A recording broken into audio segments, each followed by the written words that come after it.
Hi. So I'm a numbers guy, I'm a data sort of guy, and the reason why I like it so much is because it allows me to do things like this. I have a psychic impression. It's about you. You are not married, you're single. No, you're in a relationship with someone of the opposite sex. Could that be right? Yes, it's opposite sex. You are not really out to anybody, and you don't have that much of a problem with the way society is right now. Could that be right? Could that be? Yeah, it's right. The reason why I know that is because it comes from a Pew study done in 2013 and also in 2015. And in it, it kind of paints a portrait of what the typical bisexual is, and that's you. You are what I like to refer to as an OSB. You are an otherwise straight bisexual.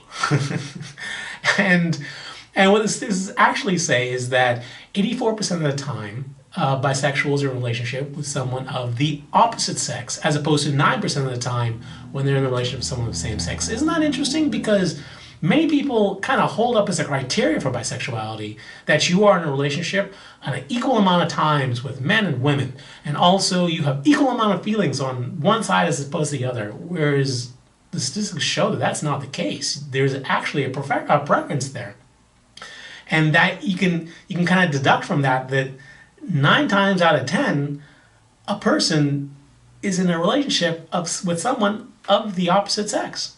Also, in terms of being married, only 33% of bisexual women are married and about 25% of bisexual men are married. And in terms of coming out, only 28% of bisexuals are out to the people who are closest to them, the family and friends. And when it comes to men, it's even less, it's 11%. And that's compared to lesbians and bisexuals who are like 70% out most of the time. Most of the time. It's a big difference.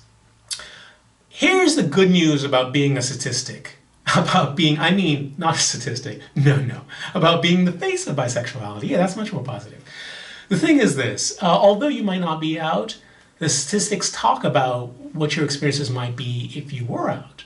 And that is that if you were to come out, you are very unlikely to receive any sort of jokes or slurs because of it. You are unlikely to be rejected by your family and friends, and also you would most likely not have a problem at church or at work. Isn't that great news? It really is. And I can also tell you one other thing, and I actually don't need the statistics to tell you this. You, when you're in a relationship with someone of the opposite sex, you actually feel a certain amount of loneliness, even though you're with them. And you actually feel a certain amount of fear about where your relationship's going and about the long-term prospects of your relationship because you don't know how your sexuality will affect it.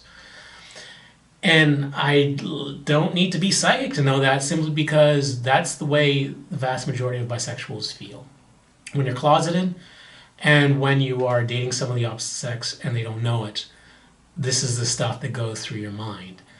But another piece of good news is that if you were to join a bisexual group like Ambi or one of the many others, and then you were to close your eyes and throw a stone, you would hit someone who's gone through the exact same things that you have, because you are what the vast majority of us experience. Isn't that more good news? This video is just like all about good news today. But that's it. That's the video. I hope you like it, and I hope you give it a thumbs up, and also subscribe.